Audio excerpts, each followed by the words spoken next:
On May 15, 2025, an interesting ship beached for scrapping at Alang, India. No, she wasn't historically important or one of those rare ships worth saving, but she did have a long and interesting life. At high tide, with her engines revved to full speed, the Wright was driven ashore onto a muddy embankment and gradually winched to her plot.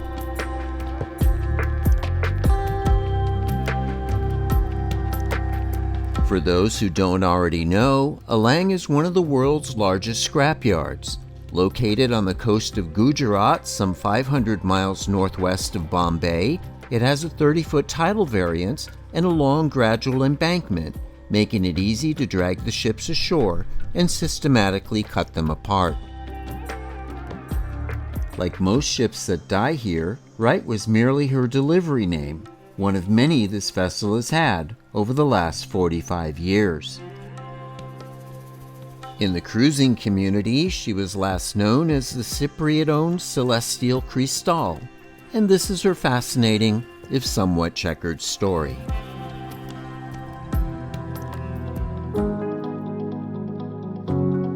She was built in Finland as the Viking Saga in 1980 for Viking Line's Stockholm to Turku and Helsinki ferry service. In 1985, in the first of many mishaps she would experience, she grounded in the Stockholm archipelago and was laid up before being rebuilt in 1986 for Sally Cruise as the Sally Albatross for Baltic Sea cruising. The rather unlucky ship caught fire in 1990 and was scrapped to the waterline, cut into sections, lengthened, and completely rebuilt as a sleek 1,452-passenger cruise ship. In 1994, the poor thing grounded again, partially sank, and was raised and towed to La Spezia for yet another major refit. In 1995, she was chartered to Norwegian Cruise Line and renamed LEEWARD for 3- and 4-night Bahamas cruises from Miami. Although small by today's standards, the 25,611 gross ton LEEWARD was one of the largest and most well-equipped ships in the short cruise market at the time. This is some footage I shot of her during my last visit in 1999. LEEWARD had a nice open midships pool area.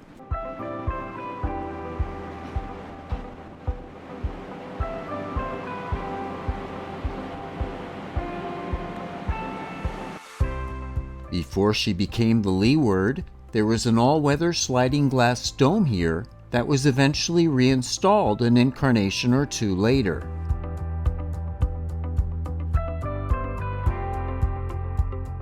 The observatory lounge in the base of her funnel was similar to the Viking crowns on the Royal Caribbean ships.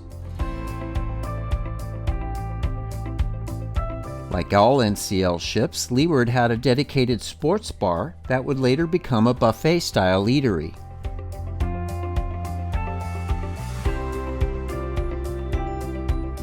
The 510-seat double-deck Stardust Lounge showroom was impressive for its scale and large stage and state-of-the-art sound and lights, but in certain spots the sightlines were another story.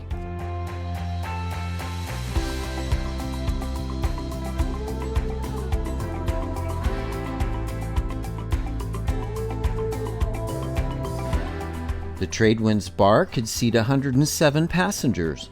It would later become part of the conference center.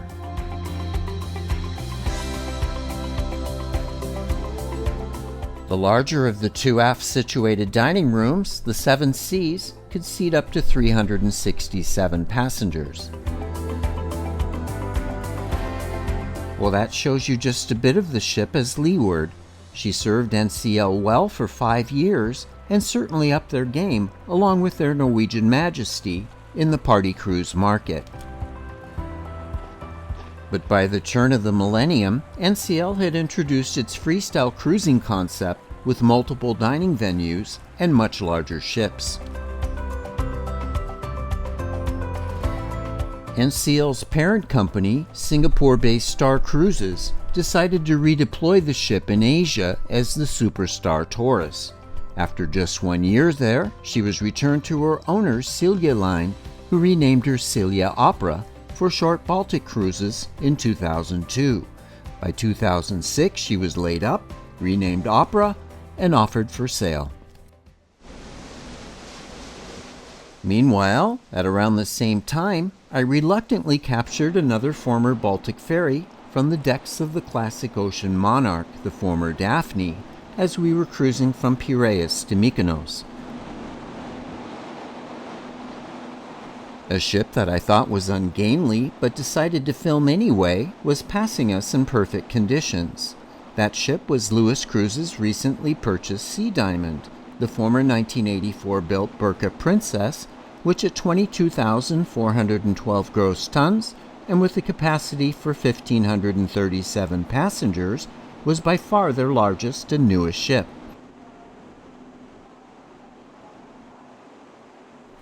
Well, I'm glad I skipped the buffet and took this footage, as it would be my only encounter with this even unluckier ship. On April 5, 2007, Sea Diamond struck a reef in Santorini and eventually capsized and sank on April 7th with the loss of 2 lives. My first encounter with Sea Diamond's replacement in the Lewis fleet, the Crystal, was at Istanbul on a busy afternoon before embarking voyages of Discovery for a Black Sea cruise. Depending on the angle, I found her either hideous or strangely beautiful, but definitely unique either way. The Crystal joined the Lewis fleet in 2007 shortly after the Sea Diamond sank and quickly settled in as a popular fixture on their Eastern Mediterranean itineraries. In 2011, her name was slightly tweaked to Lewis Crystal, and in 2014, she was given a racy new livery. I sailed in her at that time on a fantastic itinerary, visiting lesser-traveled Greek islands like Milos, Ios, and Syros. But the ship's name and even that of the company was to change soon. In 2015, Lewis rebranded as Celestial Cruises, and our ship became the Celestial Crystal. Among modifications made at the time were the addition of balconies on her forward deck 6 and 7. I would make my only cruise to Cuba in her in 2016, and at that time another new livery was proposed, but cruising to Cuba would soon be shut down. Alright, now it's time to head aboard and take a top-to-bottom tour of the 9-deck Celestial Crystal, starting at her uppermost level, Deck 10, or Zeus deck.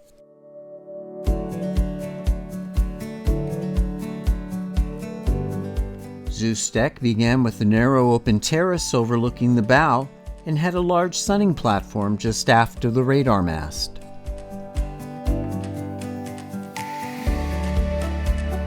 Here you can see the sliding glass dome that returned to the midships pool area and the open sunning terraces on either side.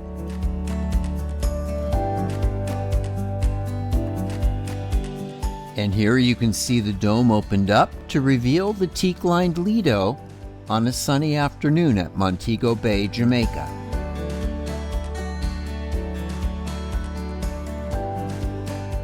Although you can certainly argue it took numerous tries, the final design of the ship was actually quite pleasing.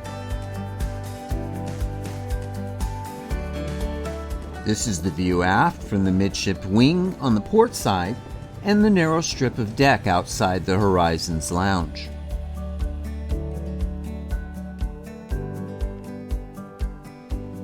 With its dramatically canted full-length windows offering views from the top of the ship, the 160-seat Horizons Lounge and Bar was one of the ship's most popular haunts.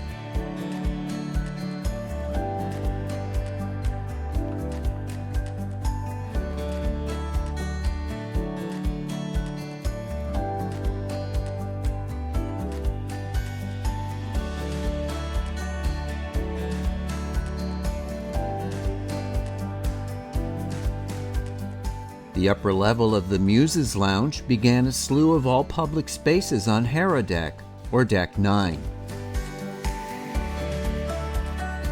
Just aft of the Muses Lounge on the starboard side, there was a small gym. And on the port side across from the gym, there was a spa with several treatment rooms and a beauty salon.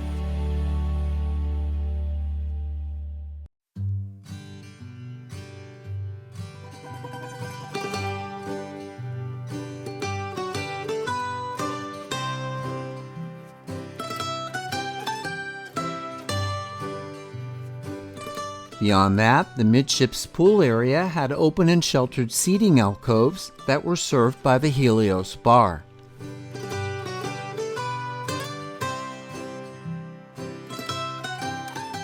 The pool itself was relatively small, but on those busy Greek island itineraries, there was scarcely time to use it. On the port side, what we last saw as the LEEWARD sports bar had become the Leda buffet. Some of the Greek specialties served here were absolutely delicious.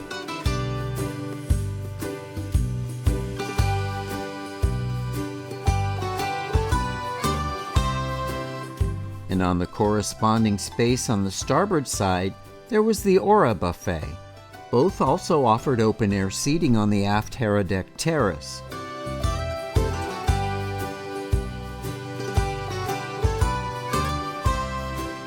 That aft terrace was lined in beautiful teak and served up some excellent views over the Crystal's wake.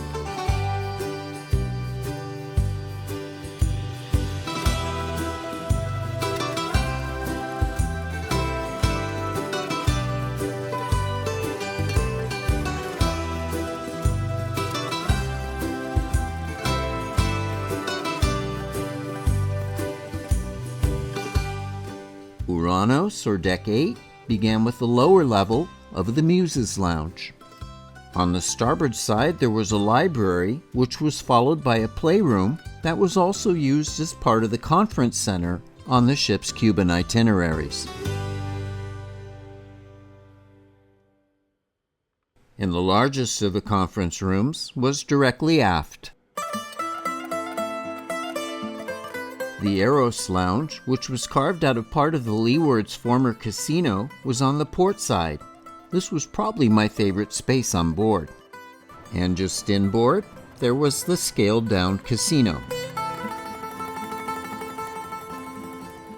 And we'll wrap up Uranos Deck with the 367-seat Amalthea restaurant, which was accessed on the port side.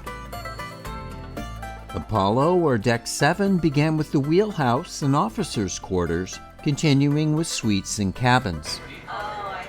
Here's some clips of the wheelhouse as we approached Mykonos in 2014, when the ship was called Louis Crystal. Everybody in the seaside. Nice.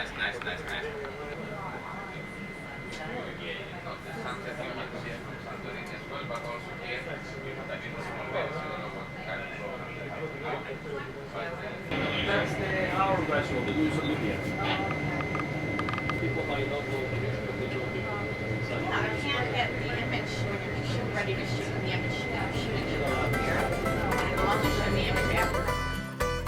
Venus, or Deck 6, was also fully dedicated to passenger accommodations, including the two largest suites, 6,000 and 6,200, which overlooked the bow.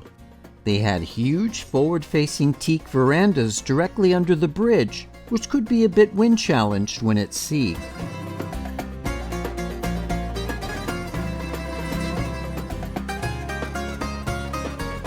Suite 6208 on the starboard side was part of the block of accommodations given balconies in the 2014 refit.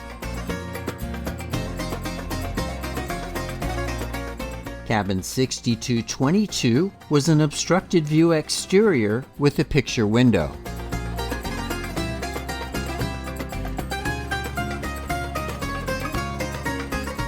Dionysos, or Deck 5, began at the open forecastle, which passengers could actually access. Here you could get views of the surging sea and the ship's unusual face, or forward superstructure. This deck area was at the forward end of a nice fully encircling promenade that continued aft to the thalassa bar on the fantail. Inside the ship, Deck 5 began with a block of cabins, including this interior, number 5108. The Agora shops, reception, and shore excursions offices were located amidships. They led aft to the 270-seat Olympus restaurant, which was accessed on the port side.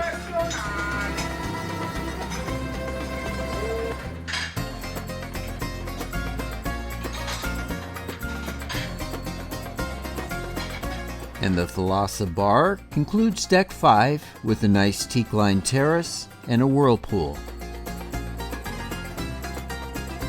Poseidon, or Deck 4, had the medical center and more accommodations, including this unobstructed exterior with the twin configuration, number 4010.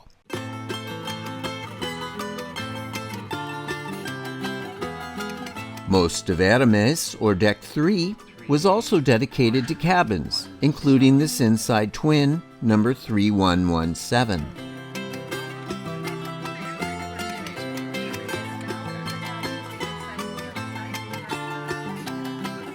And we'll wrap the tour on Athena, or Deck 2, which had passenger cabins on the port side. Celestial Crystal continued cruising until COVID struck in 2020. She returned in 2021 and then was replaced by newer, larger tonnage in 2023. I have many fond memories of sailing in her, from lovely Greek hamlets to exotic Cuban locales. Certainly in her latter years, she ended up being a very happy ship with a great crew. The Crystal was one of the last reasonably priced smaller ships, and despite all the early trials and mishaps, she went on to a long and relatively successful career. In 2024, she was sold to scrap merchants and renamed New Dawn, then in 2025, New Bright, which was shortened to Right for her final voyage. Shortly after she was beached and cleared by local customs, a ceremonial cut was made in her superstructure before the full-on scrapping began. By late June, most of her tiny little bow was gone, and here you can see workers in hard hats going on board to strip her fittings. Her outer deck areas were fading in the harsh Indian climate.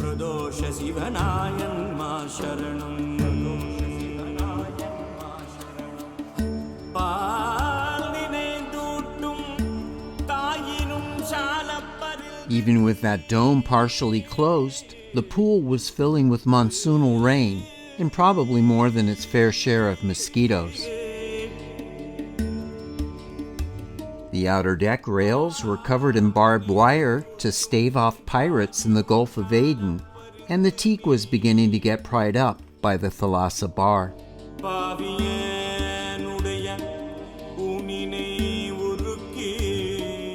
The forward portion of the bridge had been cut away, and the ceiling panels and carpeting in the Leda buffet were long gone.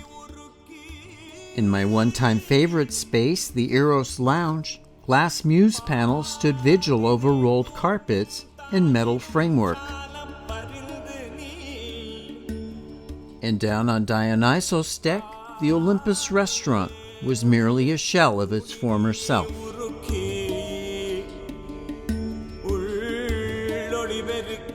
Meanwhile, familiar furnishings began to fill the local traders' yards, most to be sold and rehomed in hotels and restaurants throughout India. Gradually, the Celestial Crystal and all of her previous incarnations would cease to exist. By mid-July, her bridge was gone and her upper superstructure was cut to the base of her radio mast. Oh, and those cranes you see are a relatively new development. Instead of dropping cut sections of the ship onto the embankment, they are more safely removed by crane, like it's done in Turkey. And so, in a time-worn tradition, this marks the end of yet another ship. It's a sad and yet inevitable process.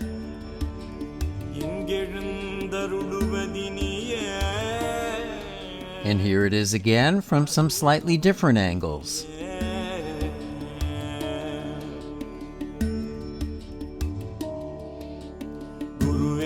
But the Crystal is not the only ship vanishing at Alang. In a strange and not uncommon twist of fate, some ships that sail together die together. Here you can see the Crystal and her former fleetmate Olympia at Mykonos. And here is the 4-2, the former Celestial Olympia, as we last showed her in February after her beaching in Alang. Originally Royal Caribbean Song of America of 1982, she had numerous names before ending her career on this beach, not far from where the Crystal is now. Click at the top to see our video tribute to her.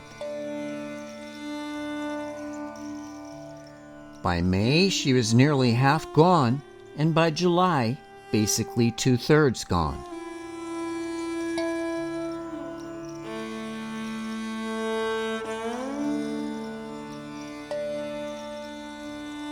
By early August, in addition to being ravaged by monsoons, she was nearing the very end, although her Viking crown was still presiding over what was left.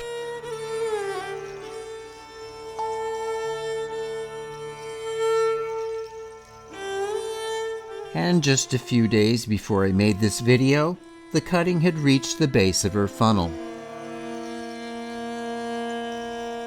This was yet another ship that provided many happy memories, not just for me, but thousands over the years. And so the cycle continues.